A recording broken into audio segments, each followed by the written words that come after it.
galera, sejam muito bem-vindos a mais um episódio do TurboCast e hoje eu tenho o prazer de receber aqui mais um engenheiro não praticante, foi garçom por 6 anos e hoje é fundador e CEO da Take It, startup food service que já ajuda mais de 2.000 restaurantes ao redor do Brasil. Tenho o prazer de receber aqui meu amigo Miguelzinho Carvalho para a gente bater um papo sobre esse mercado de startups, inovação e empreendedorismo e também entender um pouco mais do mercado de food service aqui no Brasil. Cara, essa pergunta e esse início de podcast não poderia ser de forma diferente, porque hoje a gente vê muito se falar de Founder Market Fit.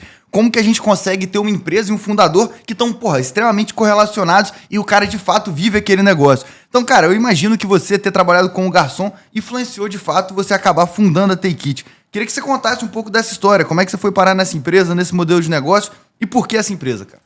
Rapaz, você é acelerado, hein, bicho? Então, vamos lá. Eu costumo falar que tem que ter 4 anos. Aí, fui tentar ser acelerado. Tá de boa, Paulo, tá de boa. Vamos lá. Cara, tem que começou a ter 4 anos e meio, mas às vezes eu falo que começou quando eu tinha 14 anos. Foi quando eu tinha 14 anos que eu fui trabalhar como garçom, fazer escola técnica. E aí, enfim, precisei começar a trabalhar. Então, a escola técnica era integral, né? Então, ou eu saí da escola técnica ou eu me mantinha na escola técnica e arrumava algum trabalho à noite, final de semana. Então, começou ali. Cara, de onde saiu a Take It? O nome não foi meu, eu sou péssimo de brand, então teve gente que escolheu bem ele pra mim. Mas logo antes da Take It, eu tava trabalhando na consultoria de engenharia. Eu tinha acabado de ter minha última experiência ali como garçom. E já tinha começado a pegar alguma experiência empreendedora. Cara, eu não queria seguir o ramo da engenharia. Por que eu não queria? Basicamente era algo... As empresas de engenharia, no geral, são empresas que estão lá para servir gente que tem muito dinheiro. Pouco provável que você vai trabalhar numa boa construtora que tem um viés mais popular. Cara, isso não era o que eu era, então eu falei, não vou fazer isso. Vou empreender. Onde que eu vou empreender? Restaurante quebra muito no Brasil. 80% dos restaurantes fecham em até 2 anos. Então, você tem um puta problema. Faltava tecnologia nos restaurantes. Um monte de coisa que eu vi acontecendo nos restaurantes. Eu falava, cara, eu sei como é que eu resolvi isso aqui com um pouquinho de tecnologia. Minha vida toda foi dentro de restaurante. Inclusive, até hoje, minha maior experiência profissional, nunca fiquei mais de 6 anos em alguma empresa. Eu fiquei 6 anos como garçom, né? Eu não fui 6 anos empreendedor, não fui 6 anos engenheiro, mas eu fui 6 anos garçom. Então, basicamente, falei, vou resolver esse problema. Comecei, e aí, acho que como algumas coisas na vida, você começa a entrar dentro de um projeto, depois você não sai mais. Você tá lá nessa espiral, seguiu, tem que te até hoje. Mas você lembra, assim, o ahá, vou empreender para resolver a dor dos restaurantes? Ou um dia que você tava operando dentro do restaurante e aquilo virou na sua cabeça falando, bicho, eu preciso criar uma solução para ajudar esses caras. Existiu isso ou foi uma construção e a ideia, de fato, a plataforma, o serviço que você presta foram construídos ao longo do tempo? Cara, não tem essa romantização. Eu poderia criar uma romantização, mas não tem essa romantização do do nada ser um ahá. Minha tese de TCC foi dentro da engenharia, eu fiz engenharia civil, dentro da engenharia civil eu fui para a área de transportes. Minha tese de TCC envolvia logística Last Mile. Na época eu trabalhava como garçom. Eu validei minha tese de TCC dentro desse restaurante, compartilhando o entregador do restaurante com o entregador de outros negócios no local. Isso na época que nem o iFood, 2018 isso. O iFood ainda não fazia entrega. Eu ganhei um prêmio da Renault, fui para Curitiba, fiquei 1 mês lá. A Renault investiu nesse projeto, chamava iDeliver. Pegou um iFood, um iPhone, botamos um delivery ali no final. Só que aí, enfim, na época o presidente da Renault foi preso lá no Japão, tem até documentário disso, foi 2018 isso. Aí a Renault não investiu. E no primeiro dia de MVP, um entregador me ameaçou de morte. Eu testei com 4 entregadores. 2 voltaram bêbados, um me ameaçou de morte, o outro era muito bom. Falei, não tô disposto a muita coisa nessa vida. Mas não tô disposto a ser ameaçado de morte, não. Eu já tenho pouca paz, não quero perder o resto que me resta. Então, cara, nesse projeto com a Renault, peguei muita experiência empreendedora, vi o que a tecnologia dava para fazer ou não. Eu, como garçom, cara, vivi um monte de problema, desde as pessoas... quando eu saí da hamburgueria, todo o conhecimento dos clientes, de hábitos dos clientes foram embora junto comigo. Era muito sistema, toda hora dava problema. Eu cheguei a implementar 3 sistemas dentro dessa hamburgueria, eles usavam mais 2, então a gente tinha 5. Quando dava problema em um sistema jogava a bola pro outro. Minha equipe de garçons, né? A equipe que eu trabalhava junto, cada 4 meses era todo mundo novo, diferente. Eu tinha que treinar a galera de 5 sistemas. Eu fazia engenharia, depois que eu saí de lá, e aí, qual era o caos? Então, eu falei, dá pra construir uma tecnologia, eu vou fazer tudo isso aqui, que eu já sei como é que faz mais ou menos, não que seja fácil, num lugar só. Não teve um instalo do momento ahá. Foi uma construção. Foi uma construção ali. Principalmente por identificadores, né? E aqui eu já levantei, 80% dos restaurantes quebram, provavelmente por falta de estratégia ou má gestão financeira. O cara tem um problema de logística, que a gente vai falar mais pra frente, e principalmente falta de tecnologia, né? Então, essa ideia de o cara ter 5 RPs diferentes, um CRM, outra coisa para fazer uma terceira atuação dentro da empresa, normalmente a gente vê dando bastante errado, e quando vem uma solução que agrega esse tipo de coisa, eu acho muito bacana. Então, bacana entender que, zero romantização, eu acho que a gente é muito parecido nesse sentido, a gente tá aqui para mudar o mundo e fazer coisas incríveis, e muitas das vezes não é nada genial, nada novo, é só a gente estar ali preocupado de fato com quem é o cliente do outro lado e como é que eu consigo ajudar ele a vender mais. Eu aqui na empresa estou ajudando, aqui na Turbo, né, ajudando diversas empresas a venderem mais, eu vejo você na Take It nesse sentido, olhando para food service. Então, seguindo aqui, já entendemos um pouco do início dessa história, e cara, muita gente deve te perguntar isso, e principalmente Venture Capital, né? Qual a diferença de vocês para o iFood, cara? Boa, assim, o iFood basicamente, hoje o iFood é um marketplace de delivery. Então ele vai ter uma base de consumidor gigante lá e ele trabalha uma alavanca de venda dos restaurantes que é, eu vou levar a demanda, vou levar pedido para o seu restaurante. Take It sequer olha muito para o delivery, tá? Hoje 12% do movimento que acontece dentro da nossa plataforma é delivery. Quando eu criei a Take It, a ideia era, cara, dentro do delivery você tem uma Rappi, Uber Eats, iFood, você tinha um monte de gigante brigando. Que no Espírito Santo você tinha Chip, você tinha outros locais pelo Brasil. Você não tem nenhum player dominante ou de destaque da porta para dentro. Meu verso, eu vou olhar da porta para dentro. Muita gente fala de libertar o restaurante do iFood. Cara, o iFood eu acho que ele de fato dominou o delivery, apesar de ainda você ter outros canais, mas o iFood tem um controle do mercado de delivery na mão. Para mim, você libertar o restaurante do iFood é você permitir que o que acontece da porta para dentro dele seja mais escalável, tenha mais dados, seja mais digitalizável. Então é isso. Olho menos pro delivery, olho mais para trabalhar a alavanca. Cara, por que um restaurante quebra? O pessoal... Cara, qualquer empresa que quebra por causa de gestão. Quando alguém fala, essa empresa quebrou por falta de gestão, pra mim você tá dando uma desculpa burra. Porque é óbvio que é falta de gestão. Porque se tivesse bem gerido, não quebrava, né? Cara, por que quebrou? Porque faltou dinheiro. Por que falta dinheiro? Gastou mais do que podia, vendeu menos do que deveria. O que a Take It tenta fazer? Trabalhar 4 alavancas dentro de um restaurante. Ajudar ele a vender mais, ajudar ele a reduzir custo. Beleza, se ele vender mais e ele reduzir custos, isso tem que ser sustentável no longo prazo. Como que a gente faz ser sustentável no longo prazo? Tem que entregar, a gente tem que trabalhar coisas que entregam uma boa experiência ao consumidor final e o dono tem que aguentar o tranco de ter restaurante. Então, coisas que fazem o dono ter mais tempo para a família dele. Tudo que a gente faz na Take It tem esses 4 pilares. Vender mais, reduzir custo, experiência melhor para o consumidor final do restaurante, dar mais tempo para o gestor fazer qualquer coisa que não seja restaurante, para a vida, para a família dele. E, cara, é incrível e pode parecer a alavanca menos importante, mas eu tenho certeza que um chefe de cozinha, um cara que é dono de restaurante, tendo esse tempo, vai conseguir gerar uma experiência muito melhor para o consumidor dele na ponta.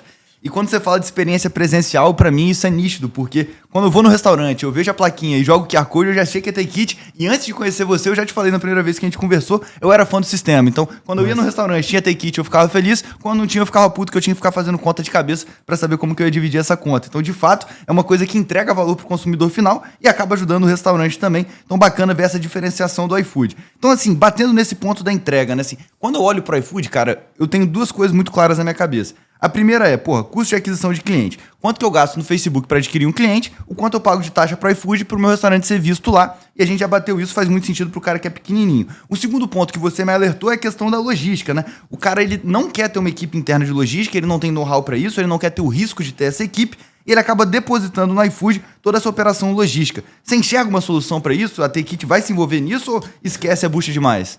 Cara, às vezes eu converso com outras pessoas e elas falam, não, o iFood é um baita case, eu não tenho dúvida que é o iFood, acho que é de tecnologia, acho que é o maior case que a gente tem aqui no Brasil, talvez ali o Nubank, ali junto, apesar de tudo que é área financeira, quem constrói algo muito gigante. O mercado precifica assim. Mas, cara, o que foi construído no Brasil que é gigantesco, que não é da área 100% financeira? Cara, só tem um iFood assim que é surreal. Então o iFood tem um baita case. Porém, quando eu vejo todo esse poder do iFood, o iFood tem uma audiência gigantesca? Tem. Tem muita coisa que o iFood pode fazer com isso. Eu acho que o iFood, aconteça o que acontecer, sempre vai ser grande. Mas o que faz ele dominar, ser tão absoluto com os restaurantes, é a alta capacidade de resolver problema logístico. Se existissem hoje, por exemplo, robôs que fazem entregas, que não processam restaurantes, que não bebem enquanto estão pilotando e tudo mais, e esses restaurantes tivessem acesso a esses robôs, a esses drones, seja o que for, o iFood não ia ter esse poder todo. Porque os restaurantes querem ter um canal próprio de venda, querem sair do iFood, acham absurdo o tanto que pagam, não acham que o iFood entrega todo esse valor pela venda, mas... Fica refém. Fica refém por quê? Porque você ter uma logística própria é uma bucha desse tamanho. Então assim, amiga, por que os restaurantes não saem do iFood? Porque é tenso você ter logística própria. Se ter logística própria fosse de boa, os restaurantes brigariam para criar o canal próprio, trazer audiência, assumiriam o CAC, fariam tudo isso. Mas a logística própria Então, pô, você que tá assistindo e quer empreender em food service, tem aqui uma questão. Quando você tem um risco e uma bucha muito grande, de duas uma, ou você quebra ou você ganha muito dinheiro. Então, se você quiser se envolver com alguma coisa, tá a dica aí, logística, onde o iFood tá nadando de braçada e aparentemente a gente não tem nenhum concorrente batendo de frente nesse sentido. Cara, agora fazendo uma pergunta, voltando um pouco pra trás, eu sei que a gente fala menos disso hoje em dia, mas eu imagino que foi um baque grande pra vocês, principalmente pelo momento que vocês estavam na operação. Como é que foi a pandemia, cara? Pensando que, beleza, na segunda derivada o food service explodiu, mas eu imagino que no primeiro momento, e aí, restaurante fechado, minha experiência presencial, quebrei. Como é que você enfrentou isso aí? Cara, então, eu lancei o MVP da A Take It começou como garçom digital antes da pandemia, 7 dias antes eu lancei o MVP. Então, 7 dias antes de ser decretado a pandemia dos restaurantes fecharem, valeu, mano. 7 dias antes dos restaurantes serem fechados, eu lancei a primeira versão de um QR Code na mesa, que os clientes pudessem ver o QR Code, ver com o próprio celular as fotos, pedir por ali, ao mesmo tempo que pudessem pedir pro garçom, atendimento híbrido. Esse negócio de Lula, Bolsonaro, cardápio físico ou digital, pra mim é estupidez. Os dois têm que coexistir sempre. Então, assim, 7 dias. 7 dias depois, o mercado de restaurante presencial tava fechado. Eu falei, pô, ferrou. Desenvolvi, gastei meu dinheiro todo pra fazer o negócio da porta pra dentro, agora fechou tudo. Mas ok, ganhei um tempo pra fazer isso com mais calma. E aí, beleza, tiveram 2 pontos que aconteceram. Um é, cara, foi obrigado, os restaurantes foram obrigados a ter uma solução que era uma solução que eu também tinha criado. Mas com a pandemia, outros sistemas que já existiam, qualquer outro RP, quando isso foi obrigado, todos eles desenvolveram alguma solução de QR Code. O que aconteceu? A maior parte das soluções de QR Code são uma porcaria. Cara, a gente conseguiu desenvolver uma boa experiência. Não significa que seja unânime, mas uma boa experiência. A gente via muito elogio e tal, a gente monitora os comentários, as avaliações que tem por dentro do QR Code e a gente vê muita gente elogiando. Só como surgiram muitas ruins, o QR Code foi massacrado. Enfim, isso trouxe cliente pra gente, mas limitou nosso potencial de escala. Por causa disso, a gente começou a olhar outras coisas dentro de restaurante. Então, por um lado, foi um baque, porque, cara, os restaurantes fecharam, então, pô, a Take It começou, eu fui ter meu primeiro cliente pagando depois de 5 meses. Por quê? Porque só depois de 5 meses os restaurantes puderam vender da porta pra dentro. Mas, quando puderam, eu comecei a ganhar os meus primeiros clientes, eu foquei nos clientes mais relevantes daqui do Espírito Santo, começaram a contratar nossa solução. E aí é aquela estratégia de flagship. Você pega um cara mais forte na sua região. Se esse cara mais forte tá te usando, os outros eventualmente frequentam lá e vão te contratando também. Então, eu não tinha dinheiro nenhum na época, isso ajudou a crescer. Qual foi o primeiro cliente? O primeiro cliente foi o Chef's Burger, que era o lugar que eu trabalhava, né? Então, eu trabalhei 3 anos como garçom de Chef's Burger, eles ficaram 4 anos como clientes nossos. 6 meses atrás eles fecharam porque o dono teve uma filha. E é aquilo, cara, restaurante é segunda a segunda.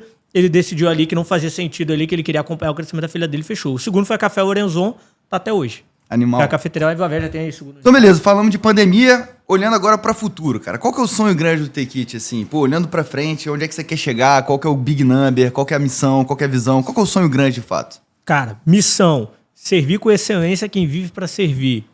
Restaurante, garçom, cozinha, equipe. Assim, pô, com muito trabalho, a Take It foi crescendo, foi ganhando algum nível de notoriedade. O que a gente às vezes percebe acontecer?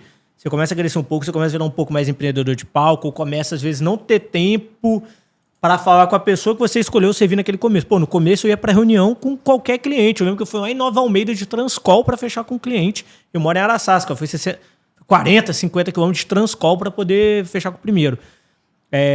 Cara, não pode perder a essência. Então, pô, essa é a missão declarada. Toda viagem que eu faço, às vezes vou para São Paulo para conversar com um investidor, eu tenho que fazer mais 2 visitas a clientes. Tudo que eu for fazer com os outros, eu tenho que fazer pelo menos uma a mais, servindo algum cliente, seja onde for. Cara, big number. A gente tem um big number que é, assim, o primeiro alvo era, pô, ter 1.000 clientes. Próximo alvo agora, a gente está envolvendo o cliente ticket médio. Vão ter 10 mil clientes com ticket médio de R$1.000. Eu comentei isso com você, né? Então, mas assim, cara, o que a gente quer? Cara, mercado de restaurante tem um turnover de trabalhador muito alto. O food service é o mercado no mundo, tirando China e Índia do cálculo, é o maior mercado do mundo, é o mercado que tem o maior turnover de pessoas do mundo. No Brasil, é um dos mercados que mais quebra, pequeno e médio varejo. 80% fecha até 2 anos aqui no Brasil. Tem pessoas que falam 40%, outros 80%, mas quando a gente pega transação em maquininha de cartão, estima que seja 80%. Nossa missão é reduzir isso. Hoje o cliente da Take It ele dura muito mais tempo do que a média do mercado. Isso envolve 2 coisas. Um, posicionamento que a gente tem, mas também as tecnologias. O que a gente quer falar com tecnologia? Eu quero dar a gestão melhor pro cara. Gestão é um negócio muito amplo. Eu quero entregar para ele ferramentas para que ele possa ganhar mais dinheiro com consistência no longo prazo. Ganhar mais dinheiro é o quê? Vender mais, reduzir custo. Consistência no longo prazo, entregar a melhor experiência para o cliente dele e o cara ter mais tempo para aguentar o regaço. Porque se o cara ficar escravo do trabalho, ele vai ter restaurante por 2 anos. Ele não vai fechar por má gestão, ele vai fechar porque não vai aguenta mais. Ficar com a esposa, com os filhos, por causa disso. Incrível. E, pô, falando desse número aqui, foi engraçado, né? Porque você falou, meu ticket médio tá em tanto, quero chegar em R$1.000, eu já soltei 10 mil clientes. Continha de padeiro, mas eu acho que é uma meta boa e honesto, dá pra você ir muito mais longe do que isso, porque como você falou, o mercado é o próximo número. O mercado de food service é gigante e, pô, querendo ou não, você já identifica muitas dores e vai descobrir vários outros no meio do caminho e esse cara nitidamente tá hábil a pagar você pra resolver isso. Então, acho uma coisa muito bacana nesse sentido. Então, falando de sonho grande, cara, quais são os 3 principais desafios que você enfrenta na Tekit hoje? Cara, 3 principais desafios. Deixa eu ver. Rapaz, a gente nos últimos 10 meses, a gente cresceu muito rápido, então as coisas vão acontecendo tudo ao mesmo tempo. Então, acho que o primeiro deles, eu diria até que a gente conseguiu agora botar boas lideranças, formar uma boa diretoria. Eu diria que em janeiro agora a gente conseguiu. Mas beleza, não é só diretoria, você tem as outras pessoas. Então, cara, manter as pessoas motivadas, colocar as pessoas certas no lugar certo. Conflito de gerações e perfis, Tekit foi criado com um nível de eficiência e austeridade muito forte. Eventualmente entrou agora que está entrando gente em maior quantidade, algumas gerações que às vezes conflitam com a cultura da empresa. Então, essa parte de cultura barra pessoas é um desafio. Acho que um segundo ponto, acho que agora eu começo a olhar um pouco para isso. Cara, eu nunca tirei férias na vida. Eu comecei a trabalhar há 14 anos, eu nunca tirei, porque eu trabalhava como garçom. Quando eu tinha e aí, quando eu entrava de férias na faculdade, era dezembro, eu ia trabalhar em shopping, porque shopping pagava melhor do que garçom. Enfim, nunca tive férias remuneradas. Cara, esse ano, por exemplo, e aí é um desafio pessoal meu, conciliar um pouco mais a minha vida pessoal com o trabalho, que até então nunca teve, foi sempre um caos. Eu falo que a vida é um pêndulo, né? O pessoal fala, você tem que manter equilíbrio. Eu discordo. Eu discordo totalmente. Eu discordo completamente, cara. A vida é um pêndulo. Se você pegar assim, a posição no eixo X do pêndulo, você somar ela o tempo todo vetorizada, ela dá no meio, é um equilíbrio. Mas ela nunca tá no meio. Ela sempre tá nos extremos. Sim. Sempre tá nos extremos. É um equilíbrio de desequilíbrios. Agora eu quero jogar esse desequilíbrio um pouco mais assim para uma coisa mais sã. Eu acho que esse é um segundo desafio. Cara, eu acho que o terceiro é assim, o crescimento, o sonho grande da empresa. E eu diria que o sonho grande, eu não fico focando, nossa, valeu 1 bi, 10 bi. A gente tem essa próxima meta dentro desses 4 pilares. Quando chegar, a gente vai ver o que a gente vai fazer depois. Mas eu diria que junto do sonho da empresa, cara, uma parada que me motiva muito é alimentar o sonho da galera que tá lá dentro. Se você tiver uma tropa de pessoas, você consegue realizar os sonhos delas, cara, eventualmente, e você tiver uma cultura que você mantém todo mundo alinhado, de alguma forma a realização dos sonhos dessas pessoas vai conversar com o seu sonho e com o sonho da empresa. Exato. Então acho que é isso, cara. Tentar entender as pessoas ali pra, cara, os sonhos delas. Tem gente que tem sonho de puramente financeiro, tem gente que tem sonho que não tá dentro da empresa, tá fora da empresa. Pô, tem um brother lá que trabalha que o cara é ator. O sonho dele tava fora, mas o trabalho é importante na Tekit e ele precisa do dinheiro. Pô, tem que estar de alguma forma alinhado. Esse cara se dedica muito, porque o sonho dele lá fora é muito grande.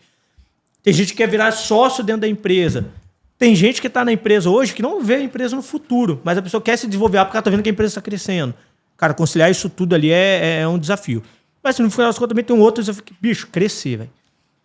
Crescer não é fácil, dói pra caramba, é desafio, você começa a errar. Antigamente, pô, tem que de qualquer erro a gente quebrava. Hoje em dia, qualquer erro a gente já não quebra. Mas o fato de qualquer erro já não quebrar e ter uma estrutura maior faz a gente querer sonhar muito maior. E aí você começa a ficar angustiado aí se você que não mora consegue. O perigo. Sabe, o sonho ele vai sempre aumentando. Você chega numa. Você sobe um degrau, cara, aquele degrau já não é suficiente, você quer o próximo. E isso, por um lado, é bom, cara. A vida foi feita de desafios, é pra ser desafiado mesmo. Eu acho que as pessoas não têm que se contentar. Quando elas se sentem motivadas, é isso. Do caralho, eu acho que assim, é bacana, porque se a gente estivesse entrevistando aqui empreendedores de outros setores, muito provavelmente as dores iam voltar nisso. Porra, contratação, formação de liderança, cultura, motivação de equipe, como alinhar o objetivo e o sonho da pessoa com o da empresa. Pra mim, essa palavra, ela representa muita coisa e caso você consiga fazer isso, com certeza você vai ter sucesso. E sobre crescimento, eu sei que pode parecer clichê, que todo podcast eu cito uma frase do Omar, mas ele consegue transparecer as coisas de uma forma muito bacana e todo mundo consegue entender. E aí eu volto pro restaurante. Cara, imagina, você tem um restaurante ali com uma cozinha para atender 10 pessoas.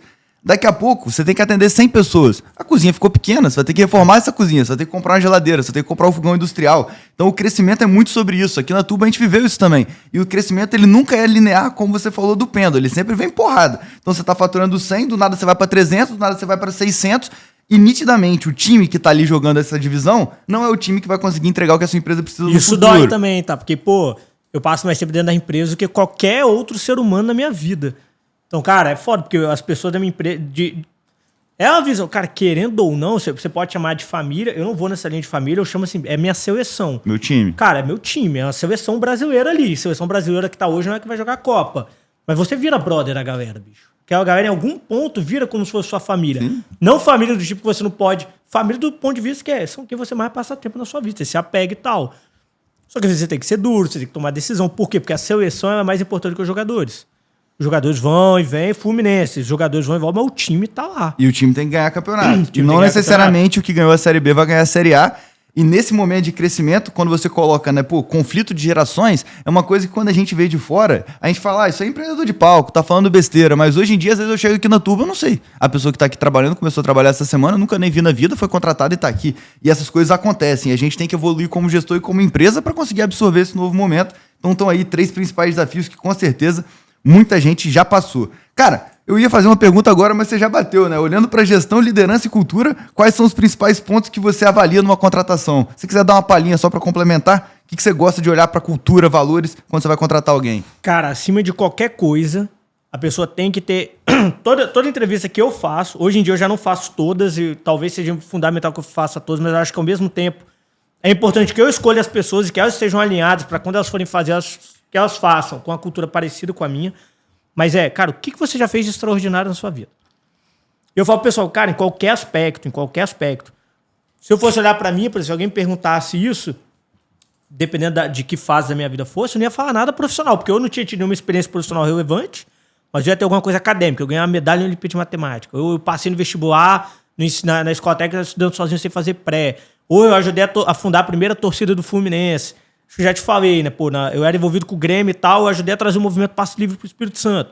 Cara, foda-se o que você vai falar. O que você já fez de extraordinário que você fala? E que às vezes seja algo que você mantém a visão até hoje ou não. Mas o que você já fez que você olha pra trás e fala, putz, isso aqui foi foda. Eu sempre pergunto isso. Cara, gente que tem capacidade de fazer uma coisa grande, cara, onde você joga ela? Você vai jogar no marketing, você vai jogar no comercial, tech, seja o que for, essa pessoa vai fazer. Então... Cara, acima de tudo, pra mim, é isso. É engraçado como a gente é parecido, porque tem um menino aqui na empresa, que é o Chino, que é um amigo de longa data, longuíssima data. Eu conheci ele, eu tinha, sei lá, uns 14 anos na época, o moleque tinha 11. Ele era challenger no LoL, que é como se fosse o ranking mais alto do jogo, que tinha na época 200 pessoas no Brasil, frente a 5 milhões de jogadores.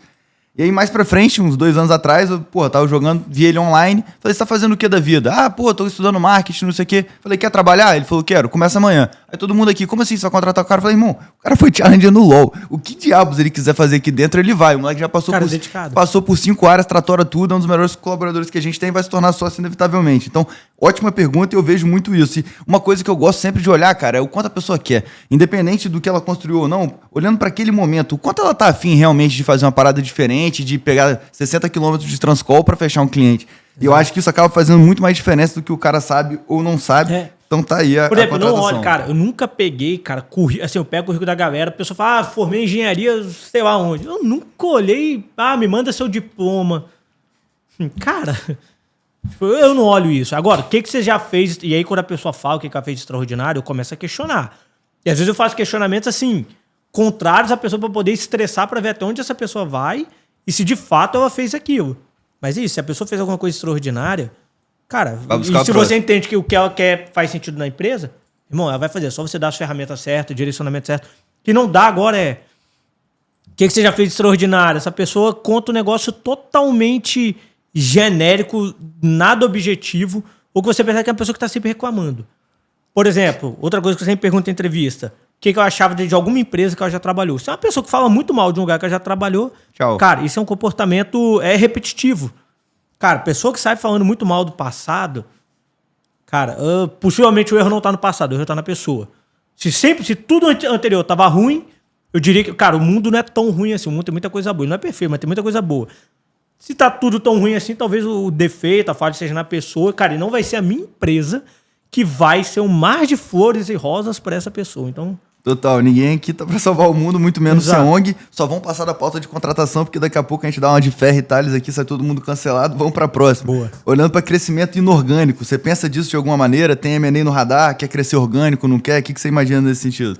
Cara, tem algumas coisas que a gente olha no radar, Mas não é vou momento, não é o momento beleza, de abrir algumas mas coisas, mas olha para crescimento inorgânico e acha que é interessante. Olha, total, acho que dentro da nossa visão de ecossistema. Então, cara, a Take It começou com um garçom digital. Nossa tese era ser garçom digital. Então eu vou atender o maior número de mesas do Brasil, vou me integrar a todos os sistemas que estão por aí, eu vou entregar uma experiência ferrada na mesa dos restaurantes.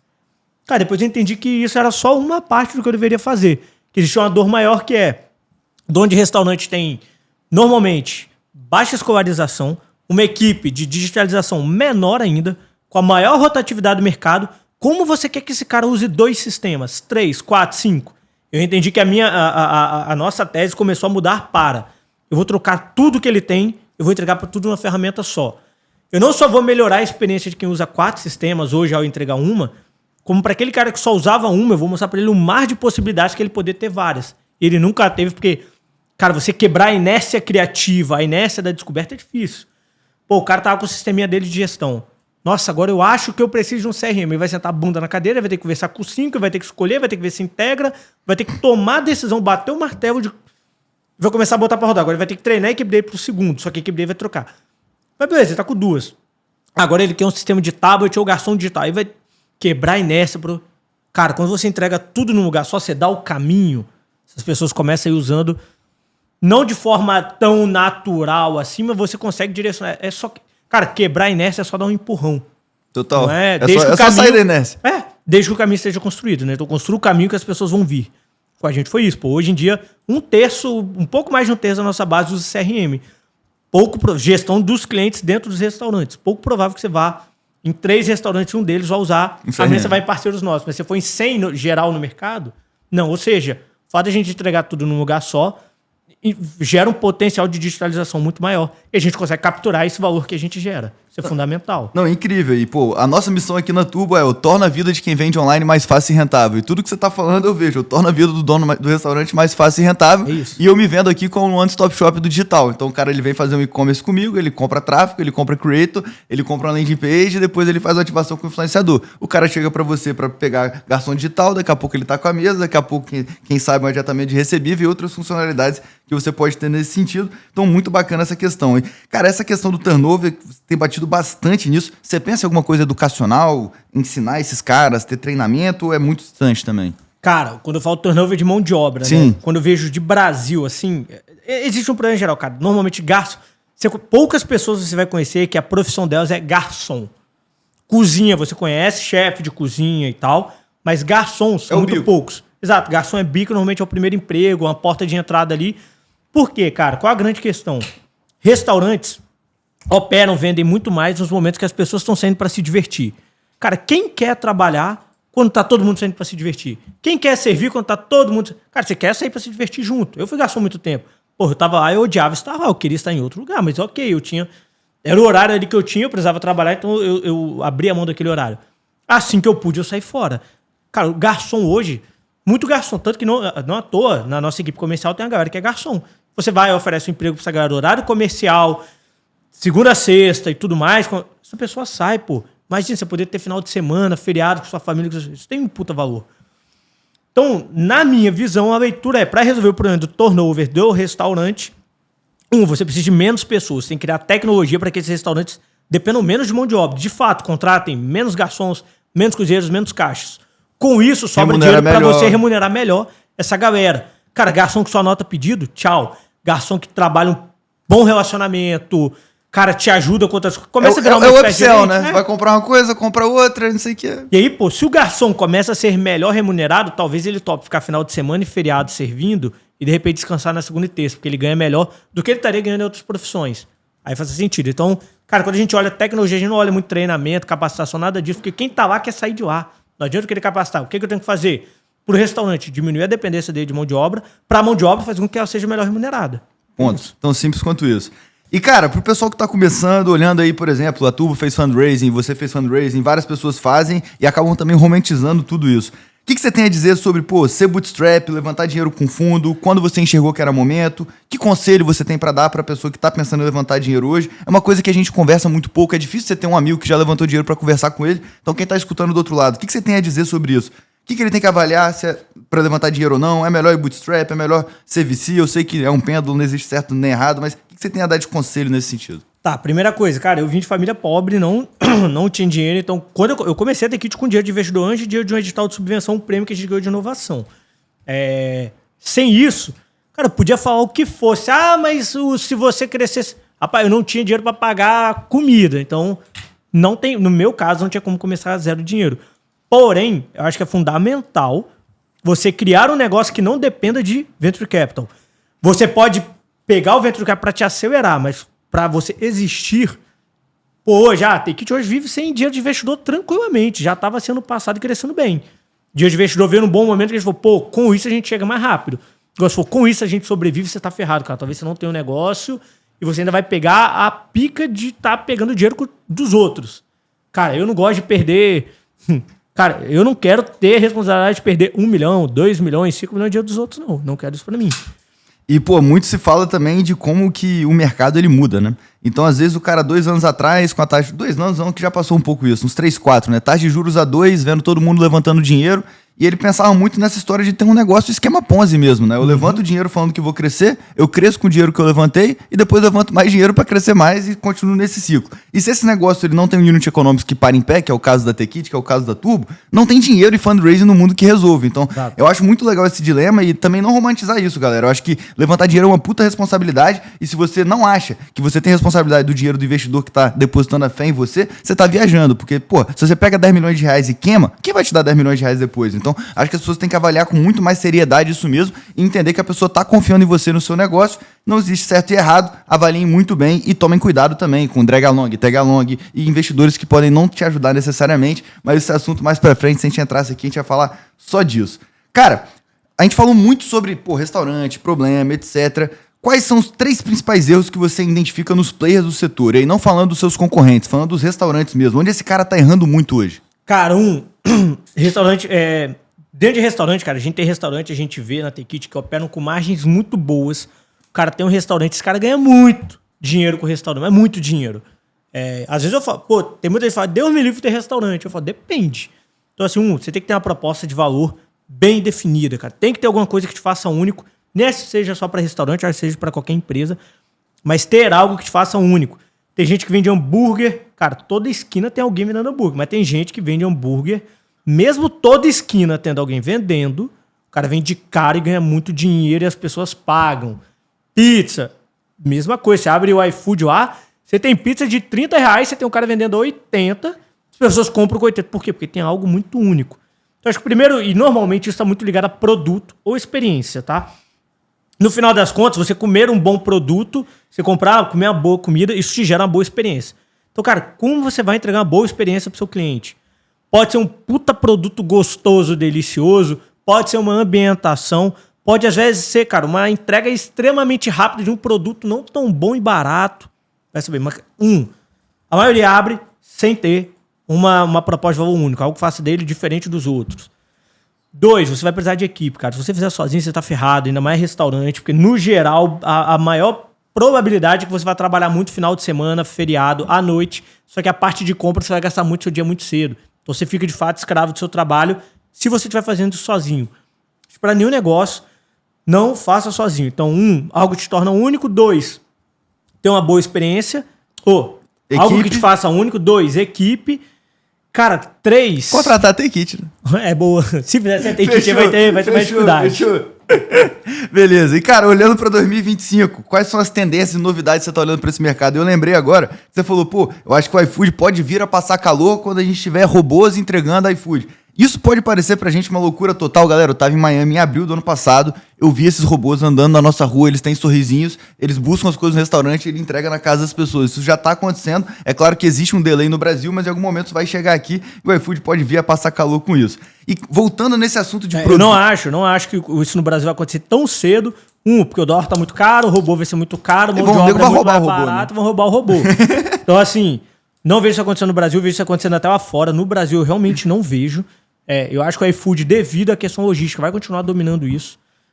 Talvez algum tipo de... Sei lá, cara, nem drone, de entrega de drone não é fácil. Eu não vejo como desbancar o iFood no delivery. Eu inventei um novo marketplace, uma ferramenta de venda marketplace dentro do WhatsApp. Cara, se você não inventar algo para logística, você não desbanca o iFood. Então, qualquer outra ideia, longe, enfim. De tendência, eu vejo outras concorrentes nossas começando a copiar o que a Take It faz. Então, cara, acho que a gente tomou uma posição, começou a fazer muita coisa diferente. E a gente começa a mudar a tese de outras empresas, começa a vir para essa tese de ecossistema, de plataforma, de fazer tudo num lugar só. Pra gente, com o desafio de dar um passo a mais, toda a vertical de software a gente fez. Qual é o próximo passo? A gente tem uma ideia. Para restaurante, cara, o que eu vejo de tendência? Rapaz, você estava falando aí do que vocês fazem, do tráfego, do influencer e tudo mais. Eu tenho visto agora restaurantes investindo muito mais em comunidades de influencers e tal. Eu acho que isso, como forma de divulgar, quer trazer um pouco... E eu não vejo os restaurantes indo tanto pro TikTok, mas eu vejo eles criando o que é feito no TikTok, eles tentando criar dentro do Instagram. A população consumidora está muito mais no Instagram do que no TikTok, quando a gente fala de restaurantes. Isso é uma coisa que a gente sempre repara, cara. Mercado de franquia aqui no Brasil é foda, né? Muita coisa funciona lá fora quando você é brasileiro. Isso não dá certo, por exemplo, robô, isso não vai dar certo. Franquia. A lei do Brasil tinha que ser um pouco mais pesada. Então, eu acho que assim, restaurante, eu acho que ainda vai continuar cometendo muito erro. Eu espero que a tecnologia ajude de alguma forma. Total. E, cara, cada pergunta que a gente abre aqui, eu posso falar mais 540 coisas, mas a gente tem uma ideia que o podcast tem 1h30 no máximo, então a gente tem que acelerar, infelizmente, senão você para de assistir e vai fazer outra coisa, beleza? Então, cara, a gente falou muito aqui de produto e experiência, e eu tenho uma frase que o Álvaro Chocair da Link sempre fala, que é muito bacana. Existem 2 tipos de empresa, é muito difícil que você tenha o terceiro tipo. Ou essa empresa tem um produto ruim e uma distribuição boa, exemplo, Itaú, o produto é ruim, mas a distribuição é boa. Exemplo, Ambev, ou ela tem uma distribuição ruim, mas um produto muito bom, e isso acaba justificando a distribuição que ela não tem. Quando você olha para restaurante, o cara hoje, você acha que ele deveria focar em ter o melhor produto do mundo ou em distribuição? Cara, um restaurante, eu acho que ele tem que focar em ter o melhor produto. E aí é uma visão minha. Você com um produto... Óbvio que você não pode, sem o fato de você ter o melhor produto, não te chancela até uma distribuição porca, né? A pior do mundo. Não. Eu acho que você tem que ser imbatível no produto. Se você for imbatível no produto, você pode ter uma distribuição razoável, até ruim. Cara, as pessoas compram, ou as pessoas vão até você. Porque restaurante, no geral, cara, diferente de uma Ambev que, sei lá, tá lá em São Paulo a fábrica dela, ou lá na Bahia, sei lá, e ela tem que distribuir o Brasil todo. Restaurante, no geral, ele vai vender dentro da zona de influência dele. 4 km, 3 km, dependendo se for São Paulo, 8 km. É aquilo. Distribuição você consegue terceirizar. Mas se você tiver um bom produto, bicho, acontece o que acontecer no mercado, seu bom produto vai continuar sendo consumido.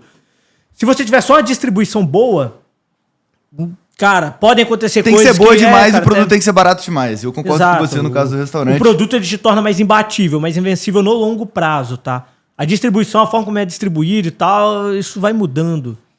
Total. Você falou dos Estados Unidos, e é a última pra gente ir pras perguntas finais, uma coisa que é uma reflexão minha, tá? E aí você pincelou na questão de franquia, eu acho que pode ser algo nesse sentido. Nos Estados Unidos a gente vê muitas redes consolidadas, seja Shake Shack, seja Wendy's, seja McDonald's, etc. Taco Bell e tal. No Brasil você vê poucas redes que tem muitas lojas. Tem ali Sistema Exato com algumas franquias e tal, alguma coisa aparece, mas até mesmo o Go Burger aqui do estado, a gente ficava olhando para aquele cara e, meu Deus, ele é gigante, ele só tem uma loja, por que ele não tem 150? Obviamente, ele tem os motivos dele, mas eu queria entender de você, por que você acha que no Brasil a gente não tem grandes redes de restaurantes como a gente tem lá nos Estados Unidos? Tá, cara,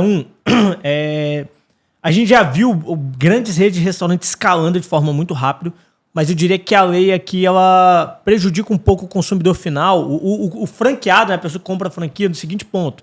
Tem muita gente vendendo fumaça, você vai lá, assim, as redes de franquia aqui muitas vezes ganham mais dinheiro com a taxa de franquia do que com sucesso com royalty. Isso é um problema ferrado. E aí você acaba sujando o mercado de franquias.